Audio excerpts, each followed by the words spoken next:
So far, and first of all, it has been very exciting because I never been to Kigoma. So I am a Tanzanian and Kigoma is in Tanzania.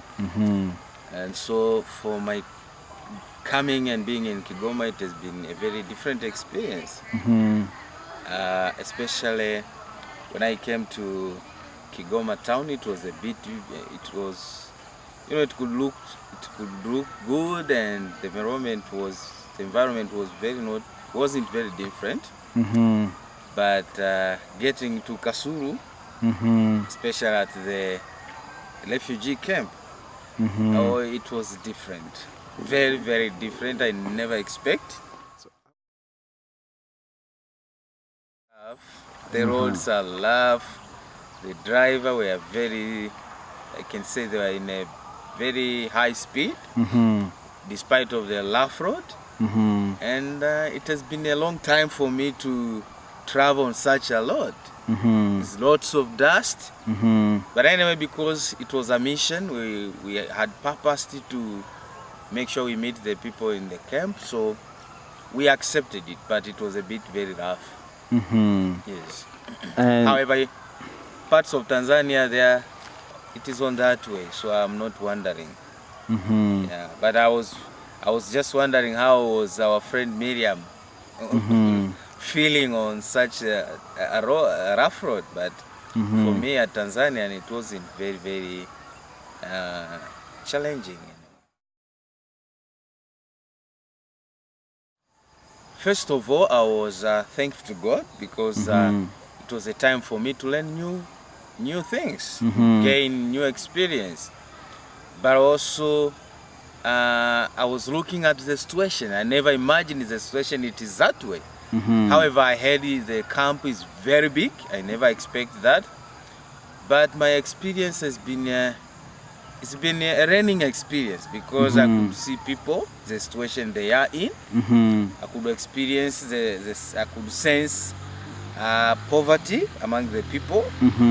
I could see kids, lots of kids, and I think they need help because there is a lot of poverty in the camp. Houses are not good, but still there are so many kids. It seems the people in the camp, they're busy making children, it seems. They're making kids. But I think it's the work they have because they have nothing to do, I can say. So maybe most of the time they just enjoy having sex, and the result is having kids. But I think that is an issue which need to be addressed because these are refugees, but at the same time they're making so many kids. I think it's a problem. So me, I thought it is just a big tent, and people come, stay there for some time as they sort their issues, and probably goes back within a few years. But just to realize, it's a village. People live more than 10 years, 15 years. People make kids. So I'm again wondering now, those kids who are being born in Tanzania, are they going to be Congolese or they are going to be Tanzanians? That's the question, I think. Next time, maybe if I get the authorities, I might ask. Yeah, so I was wondering to find a big village with lots of houses, people living like a normal village. Infrastructure in terms of roads and those small paths, it's like any other village in Tanzania. But when it comes to houses, I think it's not good. I was even trying to ask people, why do people only have these small houses with glasses, no iron sheet? Are they not allowed to put iron sheet? They said in the former time they were not allowed, but at least nowadays if you have iron sheet you can make your house better. But because people are poor, then they can't make it. But again, I asked one of the people in the camp, they said if you build a good house, mind that by the time you go back at Congo, that is not your house. You leave the house and everything behind, except your properties inside. Yeah. So the feeling is like life is very tough for people who have been there for 18 years and some for 17 years now, and as you said about the kids who are born in the refugee camp and now who are growing up, so it seems like there's less hope for them. Yeah, it seems that there is less hope for them to go back to their own country. But I was also happy to see the people, they are enjoying life, you know. They are happy. They are enjoying to stay. And I think that's very good, because if they keep thinking about their refugees, they have to go back, and there is no hope to go back, I think that could make lots of stress and depression to their life. So I'm also happy that the people are happy and they are enjoying to stay. But anyway, now I don't know how long will it take for them to go back to their country. That is a question that I may not answer. And I could get more opportunity to find out. But they sound like they're happy. Though I don't really know in the inner heart how do the people really feel.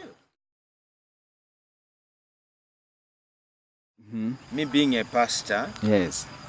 but also a person who have worked for about 4 years with kids. These are vulnerable kids, HIV positive kids, kids from the poor family.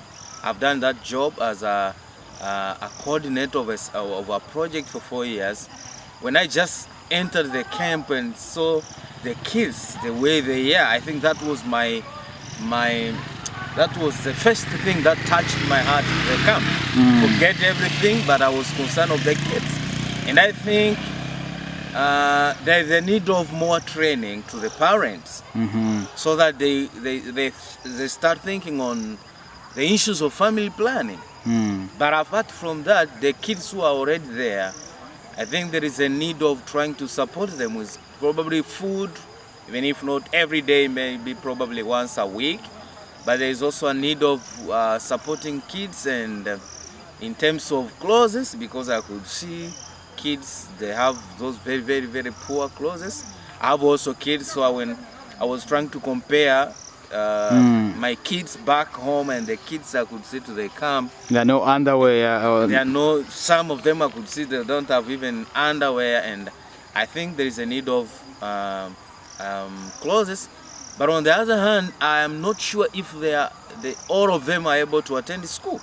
So if there is any other means that the government or the United Nations can put more strength on education, I think that will be a big help, because if these kids have education, I am sure in the future they will be able to make their own life. But if they don't have good education, they might still experience the poverty they are growing into today.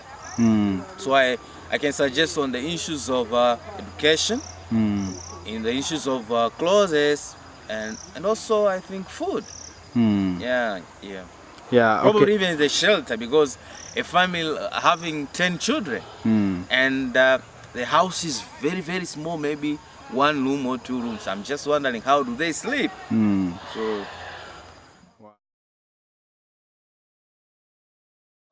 the most important aspect we really touched on was to show the people and the readers from different churches who attended the seminar the importance of good leadership. You know, because leadership has to start from a family level, coming up to the community level, to the church level, and to the entire nation.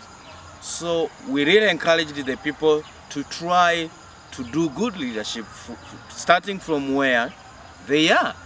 And again, we challenged the people that they should be open-minded as they are doing their leadership, able to solve issues positively.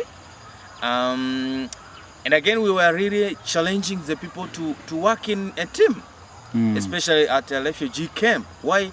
We were trying to encourage them that they should live as a team, as brothers, help one another, because the issues of leadership is the issues that can cause either development to the community or cause chaos. Like we tackled the issues of politics, and we tried to talk to the people. Why are they in the refugee camp? It was a result of poor leadership. and it was a result of poor politics. And so we even encouraged the people, church leaders, people who believe, Christians, because we believe in what should I say? We believe in servant leadership. And when we say servant leadership, from our background as Christians, we believe this is a spiritual kind of leadership based on the faith of Jesus Christ. So we also encourage the people, if possible, Christians who are really born again, who really fear God and have that wisdom from God to engage themselves in politics, because we believe they can serve the people. So those are some of the things we really challenge the people to make sure there is. They also, one thing also we really tried to encourage the people, it was to remind their children that once they grow, they should try to develop those characteristics of leadership. That was an effective leadership, whereby they needed to develop issues like love, you know, integrity, ethics, you know, that will really help even the young generation that is coming up. I think what I would encourage the people is, first of all, as a church, we are called to serve. And our service should not be given to the people who are, who are in good conditions. They have houses, they have good salaries, but most of our service should go to the needy people. Now, like here in a refugee camp, these are the needy people. They need education, they need good leadership, they need what? They need basic needs, eh? Pardon? Sounds like you're talking about basic needs. Yes, there's basic needs. They need houses, education, food. So it's a responsibility of the church to share part of the church resources, supporting the people who are in need. These are the poor people in terms of education, in terms of training. You know, not necessarily you give food, not necessarily you give money, but churches can conduct a seminar at the refugees camp, training the people, as I've said earlier, in the issues of family planning. You know, that will really touch the heart of God if churches can use part of the resources to make sure they serve the community, especially the needy people, and try to reduce poverty in such areas where people are really suffering from lack of basic needs.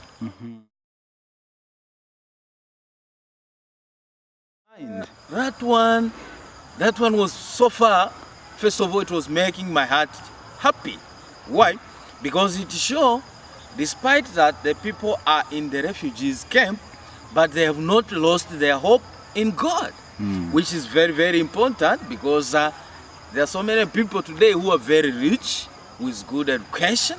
Some of them, they come in those countries, we say developed country, but they don't have that joy of the Lord. You know, they have lots of stress, depression. Some of them, like families, they are divorcing.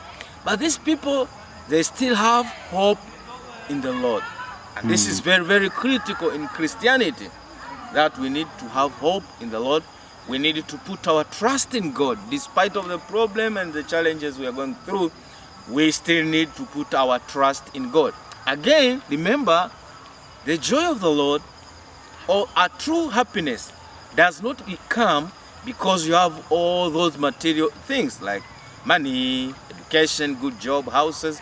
Not, you might have all those, but still you don't have the joy. You are not happy. So people should learn not to trust in material things, but they should learn to trust in God. Whether you are in problems, you can still rejoice. And as being a pastor, this is what we preach. This is what we tell the people. They need to trust in God even if they're in problems. So it's not easy to be happy while you are suffering, no food. You know, you are refugees, but we just needed to give ourselves that trust in God and rejoice.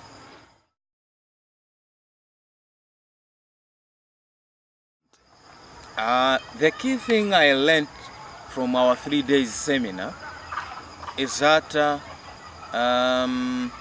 the refugee camp might need more people, more organization to come in and do what they can do in terms of training, in terms of material support. That will really encourage the people, but also try to bring in, because it was like they had a kind of like, they were like, sometimes they are not treated very well by the leadership, the refugees camp. So I think there is also a need of trying to make that closer relationship between the United Nations and even probably the people. At least they feel like there is that closer relationship. I think those are some of the things, but I think there is a need. Again, I should say, my heart was moved by kids. If there are any areas, or even ourselves, the three of us, if in the future we think going back, we might, one of the things we'll put our stress, it will be reaching the children, trying to give them more training, give them something to refresh their mind, give them food, or maybe even offer some clothes to them. Try to talk to the parents, see if they can take their kids to school. I think that will really help the coming generation. People should remember, if you are having good time today, remember tomorrow bad time may come. So we need to prepare today while we are in a good time. We need to prepare and be ready to face bad times if they may come. I'm not praying that bad time are coming, but this is biblical. Anything can happen. And this should also remind us to remember the people who are in problems and in troubles, to help them as much as we can. And that will really touch even the heart of God, because God is very concerned of the poor, the people who are in need. If the churches can do something, we'll really appreciate, and that will make God happy. Otherwise, thank you very much for coming, and we would love to receive more people, visit the camp or visit any other places where there are poor people, and see if we can offer our services. Thank you.